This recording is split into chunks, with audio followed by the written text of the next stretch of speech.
빌립은 주의 사자 혹은 천사가 남쪽으로 내려가라 라는 명령을 하자 그 명령을 듣고 예루살렘에서 남쪽으로, 그래서 가사가 있는 데까지 즉시 갑니다. 그곳은 말하자면 광야였죠. 사람들이 살지 않고 그리고 누가 오고 누가 가는지를 좀처럼 알기가 어려운 광야로 이 주의 사자가 가라고 해서 빌립은 떠납니다. 우린 여기서 이제 첫 번째로 궁금한 게 생깁니다. 주의 사자는 빌립에게 광야로 가라고 말했을 때 빌립이 그게 주의 사자가 한 얘기인지 어떻게 알았을까 하는 겁니다.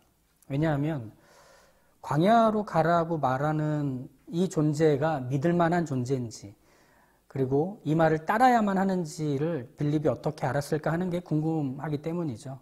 그런데 이 첫 번째 궁금증이 해소되기도 전에 두 번째 궁금증이 찾아옵니다. 광야로 들어간 빌립이 아주 평범하지 않은 행렬을 보게 됩니다. 분명 이 수레에 탄 사람 그리고 이 행렬의 중심에는 높은 지위를 가진 대단한 사람이 있을 거라는 짐작이 가능한 행렬이었죠. 그때 성령님께서 빌립에게 얘기하십니다. 저 수레 가까이로 나아가라. 빌립은 수레 근처로 그 말을 듣고 달려갑니다. 여기서 이제 해소되지 않은 첫 번째 궁금증에 이어진 두 번째 궁금증이 나옵니다. 빌립은 또 어떻게 이 성령님의 음성인 줄 알았을까 하는 거죠. 사람들이 잘 오가지 않고 사람들이 살지 않는 이 광야에서 낯선 사람이 이 행렬로 가까이 다가올 때 그 행렬 안에 있는 사람들은 경계를 하는 게 맞기 때문이죠. 그리고 그 다가오는 걸 그냥 놔둘 수는 없는 겁니다.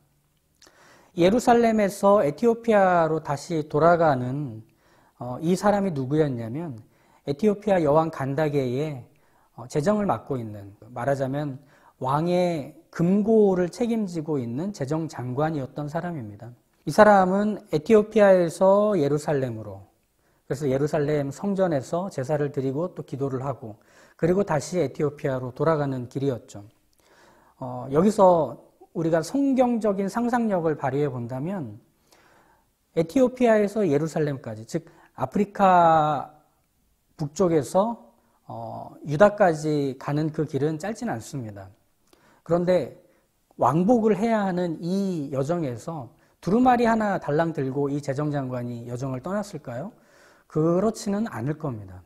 이 사람의 지위와 신분이 있기 때문에 군인들의 호위를 받는 수레를 타고 또 여정에 필요한 여러 물품들을 지닌 채로 움직여야 했기 때문에 그 행렬은 소박하지 않았을 겁니다. 그리고 무엇보다도 여왕의 돈을 책임지고 맡고 있는 사람이기 때문에 여왕의 무한한 신뢰를 얻어야 합니다. 그런데 이 사람이 조용히 소수의 사람들만 이끌고 에티오피아를 나와서 예루살렘으로 다녀왔다.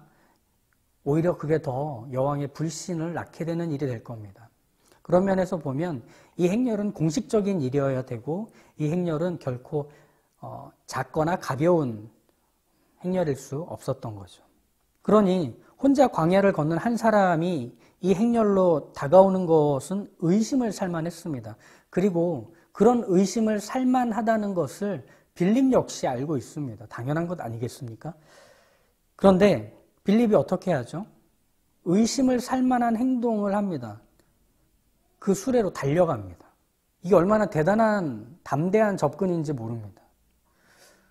누가 이 빌립을 교회의 핍박이 있자 예루살렘을 도망친 사람으로 알겠습니까? 이렇게 대담한데 말이죠. 빌립이 달려서 이 수레 근처에 이르자 재정장관이 선지자 이사야의 두루마리를 읽고 있었다는 것, 낭독하고 있었다는 것을 알게 됩니다. 빌립은 즉시 그 재정장관을 향해서 말하죠. 지금 읽고 있는 이 책의 내용을 이해하십니까? 이렇게 묻죠. 이 사람은 마치 물을 마시고 싶었는데 누군가 물을 주는 것처럼 반갑게 이렇게 말합니다. 지도하는 사람이 없어 이해할 수 없었습니다. 이렇게 얘기하죠. 그러면서 빌립을 자기의 수레에 태웁니다. 그리고 나서 자기가 지금 이해가 가지 않던 읽던 부분을 이 빌립에게 말을 해줍니다. 그것은 사도행전 8장 32절에서 33절의 내용이죠. 읽는 성경 구절은 이것이니 일러스되 그가 도살자에게로 가는 양과 같이 끌려갔고 털 깎는 자 앞에 있는 어린 양이 조용함과 같이 그의 입을 열지 아니하였도다. 그가 굴욕을 당했을 때 공정한 재판도 받지 못하였으니 누가 그의 세대를 말하리요. 그의 생명이 땅에서 빼앗김이로다 하였거늘. 이 두루마리의 내용들, 이것은 이사야서 53장에 나오고 있는 고난당하는 하나님의 종에 대한 내용입니다. 재정장관의 궁금함은 이것이었죠. 이 사람의 고난은 왜 일어난 거죠? 라는 거였습니다. 왜냐하면 이 사람은 하나님의 종이기 때문이죠. 지금 이 재정장관에게 있어서 하나님의 종이 고난을 당하는 역할에 있다? 동의하기가 참 어려운 겁니다. 이해하기가 참 곤란한 내용입니다. 그래서 34절에 빌립에게 되묻는 거죠. 선지자가 말한 이 사람은 누구를 가리키는 거냐? 선지자 자신을 얘기하는 거냐? 다른 사람을 얘기하는 거냐? 이 재정장관의 질문, 제가 계속 재정장관이라고 하는 건 성경에 넷이라고 적혀 있어서 그렇습니다. 신하를 말하는 게 더 나을 것 같아서 이렇게 표현하고 있습니다. 이 재정장관의 의문, 그것은 지금 우리에게서는 좀 이해하기 어려운 당시 고대 사회의 맥락 안에서 이 의문이 있을 수밖에 없었다는 것을 우리는 추적해 가야 됩니다. 고대 사회에서는 한 국가의 지도자인 왕을 신에게로부터 온 존재와 그리고 신에게로부터 받은 역할을 가진 사람 또 가문으로 여겼던 그게 고대 사회의 왕에 대한 이해였습니다. 그러니 왕은 어떤 사람이냐면 신의 존재를 이 땅에서 보여주는 책임을 짊어진 신의 한 현현이었던 거죠. 신이 살아있다라는 것을 보여주는 역할은 사제들도 있었습니다. 사제들은 신비한 기적이나 신의 메시지, 신탁을 받아서 그것으로 신이 원하는 것과 신이 요구하는 것들, 그리고 신의 존재를 증명해 줬었죠. 반면에 왕은 그런 방식이 아닌 한 나라를 통치하는 그 통치 방식 안에 신이 살아있으며 그 신이 이런 것들을 원한다는 걸 보여주는 역할을 맡았었습니다. 그래서 왕 자신이 정의가 되는 거예요. 잘잘못을 판단하고 책망하는 일이 왕에게 주어진 역할이었죠. 그리고 백성들의 생명을 지켜주려고 전쟁에 앞장서고 자연재해가 일어나면 그 모든 책임을 스스로 지기도 했었던 게 왕의 역할이었습니다. 이렇게 왕과 신을 같이 보는 맥락 안에서 보면 이 에티오피아 사람 재정장관은 하나님의 종은 하나님이 보내신 일꾼이기 때문에 하나님의 강한 능력과 그분의 거룩함을 입고 있어서 하나님이 누구신지를 보여주는 왕처럼 그렇게 일을 해야 되는 사람인데 왜 이 하나님의 종은 죽으러 끌려가는데도 조용히 있는가? 왜 이 하나님의 종은 온갖 모욕과 누명을 받고 있는데도 누구 하나 변호해주지 않아서 결국은 억울하게 죽는 자리에 내몰리는 것인가? 이게 에티오피아 재정장관에게는 의문이 드는 겁니다. 이상하다. 하나님이 보내셨는데. 하나님의 종이 고난을 당해야만 하나님의 뜻이 성취된다고까지 말하니 에티오피아 사람에게는 이게 참 이해하기가 어려운 겁니다. 하나님의 종은 이런 고난을 받는 역할이라는 것이 말이죠. 찬란히 빛나도 모자라는 하나님의 일꾼이 이 에티오피아 재정장관의 질문은 갑자기 떠오른 생각이 아닙니다. 이 사람은 외국인이죠. 이스라엘 사람이 아니죠. 이 사람이 어떻게 유대교에 입교하게 되었는지에 대한 내용들은 나오지 않습니다. 하지만 이 재정장관은 여호와 하나님을 믿되 진지하게 믿고 있던 사람입니다. 그래서 외국인이면서도 예루살렘 성전에 가서 제사와 기도를 드렸던 사람이고 덜컹거리는 수레 위에서도 이 두루마리를 읽으면서 하나님을 알려고 하나님을 보다 잘 섬기려고 힘쓰는 진지한 신앙인이었다는 점에서는 분명히 이 질문 역시 그에게는 쉽게 넘어가지지 않는 고민이고, 그리고 누가 이것을 지도에서 알려줬으면 바랬던 내용이었던 겁니다.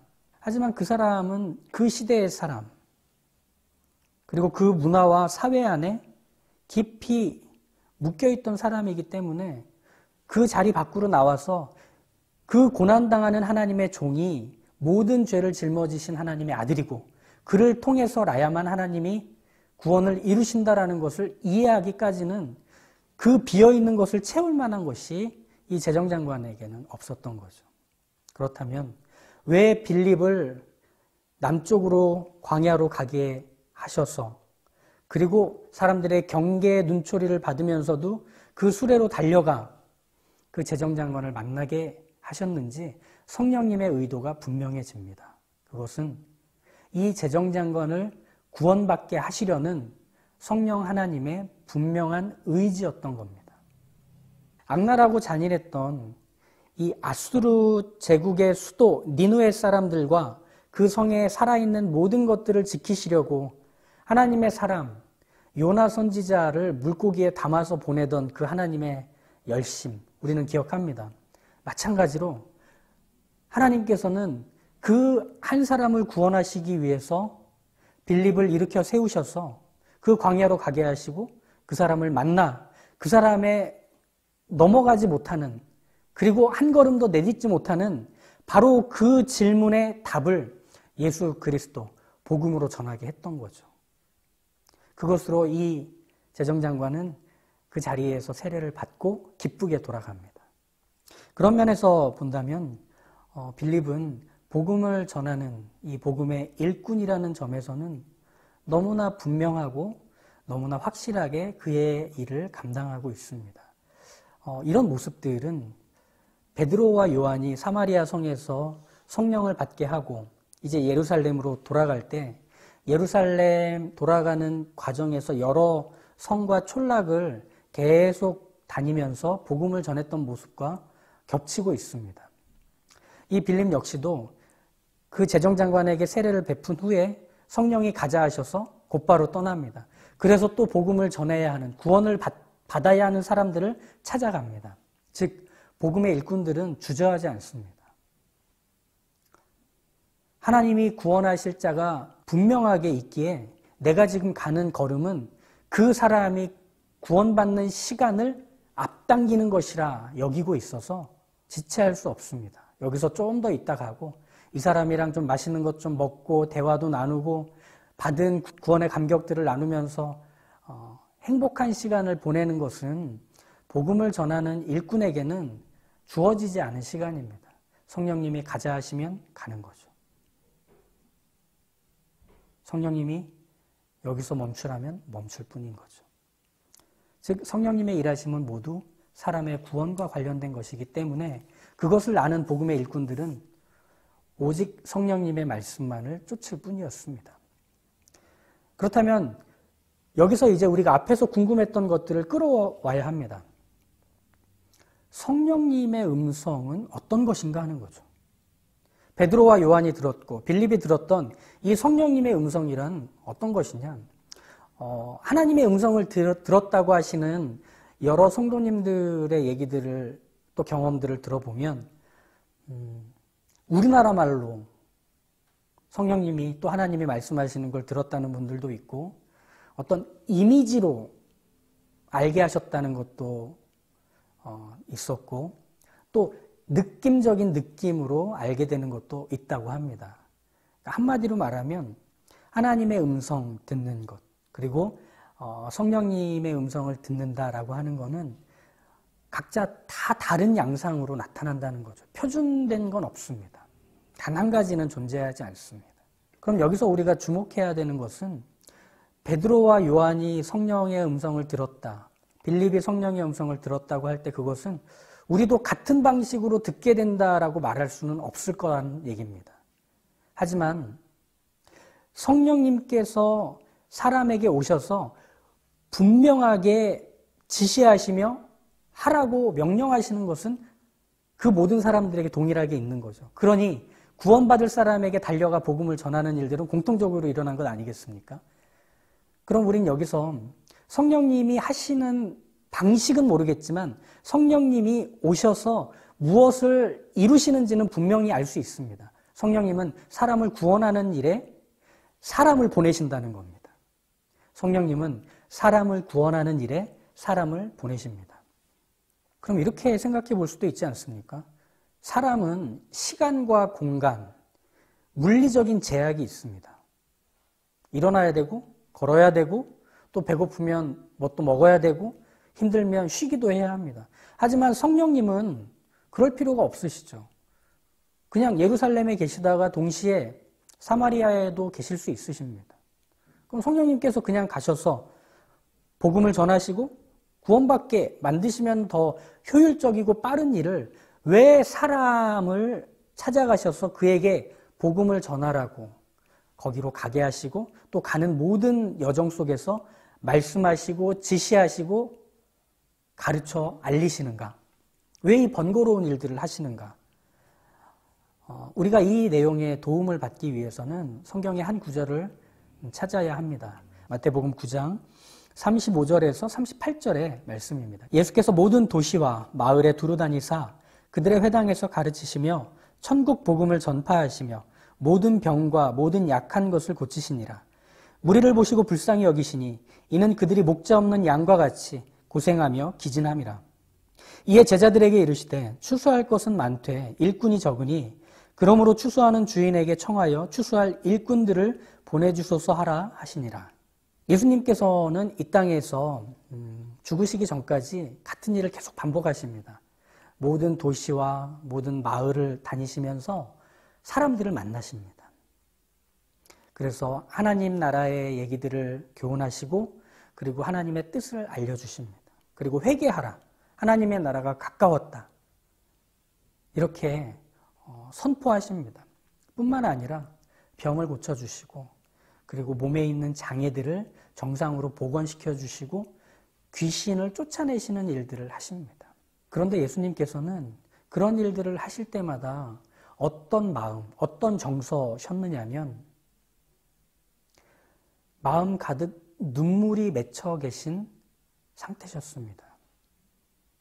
예수님이 만나는 모든 사람들은 스스로를 도울 수 있는 힘이 없는 인생들이었기 때문입니다. 이리 치이고 저리 치이며 내달리고 또 내달리지만 어디로 가야 할지 무엇을 해야 할지 알 길이 없는, 그래서 스스로 지쳐 무너져 버리는 그런 삶이더라는 겁니다. 누가 다가와서 그렇게 하는 게 맞다라고 말해줬으면 좋겠는데 아무도 그렇게 해주지 않고 곁을 지켜주며 손을 잡아주지도 않는 그런 삶, 목자 없는 양처럼 여기저기 헤매다가 지쳐버리는, 그게 이 땅을 사는 사람들의 모습이더라는 겁니다. 그게 예수님께는 눈물이 되는 거죠. 여기까지는 우리가 참 예수님의 마음이 전해져 옵니다. 그런데 이 다음에 그 마음을 갖고서 제자들에게 하시는 말씀은 앞에서 예수님이 보이셨던 마음과 이어지지 않는 것처럼 여겨집니다. 추수할 것은 많되 일꾼이 적으니 그러므로 추수하는 주인에게 청하여 추수할 일꾼들을 보내주소서 하라 입니다. 제자들에게 하시는 이 말씀은 상식적으로 보면 납득하기가 좀 어려운 얘기입니다. 일을 하는 사람들은 품삯을 받고 월급이나 일당을 받고 맡겨진 일을 합니다. 그래서 일의 양을 해지기 전까지, 퇴근하기 전까지 하다가 또 다 못하면 다음날 하면 됩니다. 또 다음날 하면 됩니다. 어차피 이 회사도, 이 직장도, 그리고 이 소유도 자기 게 아니기 때문에 맡겨진 일만 하고 나오는 월급 받고 일당 받고 오늘 하루를 끝내면 될 뿐입니다. 그런데 예수님이 얘기하시는 이 일꾼은 정말 독특합니다. 뭐라고 말을 하느냐면 추수할 게 너무 많아서 그 주인을 찾아가서 얘기합니다. 일꾼들을 더 뽑아 주십시오.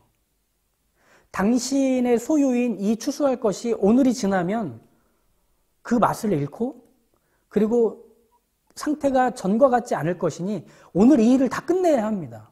당신의 창고에 이걸 다 집어넣어야 됩니다. 말하는 일꾼이라는 겁니다. 참 독특하죠. 그런데 여기서 예수님은 이것을 의도하여 제자들에게 얘기하시는 겁니다. 너희는 그저 기계적으로 너희가 원하는 것을 얻어내기 위해서 일하고 수고하는 사람이 아니다. 너희는 그 추수할 것의 주인의 가족처럼 일하는 사람이다. 너희가 하는 일로 너희가 그 주인과 깊이 관계가 있는 사람이라는 것을 보여주는 사람이라야 한다. 예수님의 이 사람들을 대하며 가지셨던 눈물이 제자들 마음에도 함께 고이기를 예수님은 말씀하시기 위해서 이 교훈을 주신 겁니다. 예수님께서 부활하신 후에 40일 동안 제자들과 함께 있다가 하늘로 올라가시죠. 하나님 보좌 우편에 계시죠. 거기서 예수님께서 부활한 몸을 입고 하나님 보좌 우편에 계시기에 이 땅은 예수님이 계시지 않는 현장입니다. 그런데 복음이 전해집니다. 사람이 구원을 받습니다. 하나님의 나라가 세워지고 새로운 피조물 된 인생의 아름다움, 그 참 사람의 귀한 모습들이 드러납니다. 어떻게 된 일이죠? 예수님과 같은 마음을 가지고 예수님처럼 일하는 사람들이 있기 때문입니다. 누구인가? 예수님의 제자들. 그리고 우리인 거죠. 성령님의 음성을 듣는다는 것은 어떤 방식으로 성령님의 음성을 알아듣는다라거나 아니면 너무 하기 싫은 것인데 성령님이 계속 얘기하셔서 그 하기 싫은 것을 억지로 하게 되는 어떤 것, 이것이 성령의 음성을 듣는 것이 아닙니다. 성령의 음성을 듣는다는 것은 익숙한 메시지에 반응한다는 뜻입니다. 무엇이죠? 아, 나를 구원하셨던 그것이 바로 이것이지. 아, 내가 가장 안타깝고 불쌍하게 살아가던 모습이 이것이지. 그때 나를 건져내시고 그때 나를 새롭게 하시고 그때 나에게 이 세상이 알 수 없는 기쁨을 주셨던 메시지가 이것이지 라고 듣는 게 성령의 음성입니다. 그러면 그것으로 뭘 할까요? 그걸 들어야 하는 사람에게 말해주기 시작하는 겁니다. 그러니 빌립이 그 재정장관을 향해서 달려갈 때 여기에는 빌립의 동의가 있는 겁니다. 아, 여기서도 누군가 구원을 받게 되겠구나. 장애가 있고 저항이 있지만 그 장애와 저항보다 그 사람이 구원받는 일을 더 크게 여기시는 성령님이 나를 그곳으로 가게 하시는구나. 거기가 광야여도 나에 대한 불안을 갖고 의심을 하는 사람들의 행렬이어도 그 중심에 복음을 듣고 구원받아야 하는 사람이 있는 거구나. 그럼 나는 가야겠다. 이게 성령의 음성을 듣고 성령의 음성대로 살아가는 사람의 삶이며 방식입니다. 많은 선교사들이 문화가 다르고 언어가 다르고 그리고 살아온 심지어 먹을 것과 마실 것까지 다른 곳으로 떠납니다. 그들의 언어를 익히고 그들의 문화에 친근해지기를 힘쓰고 거기서 그 사람들의 이웃이 되기 위해서 친구가 되기 위해서 1년이고 3년이고 5년이고 준비하고 또 준비합니다. 그래서 뭘 하느냐? 나에게 익숙했던 그 메시지를 그들의 언어로, 그들의 문화로, 그들의 삶 안으로 집어넣기 위해서 선교사님들은 그 선교지로 가족을 데리고 떠납니다. 그리고 그런 선교사들의 눈물과 헌신과 그리고 그 무모할 정도의 담대함으로 인해 그 땅에 교회가 세워지고 그 교회 안에 구원받는 이들이 날마다 늘어나게 됐던 거죠. 우리가 그 결과이며 열매들입니다. 그렇다면 우리도 그 길에 부름을 받은 것이죠. 우리에겐 익숙한 메시지가 있습니다. 예수님은 나의 구원자시며 주인이라는 것.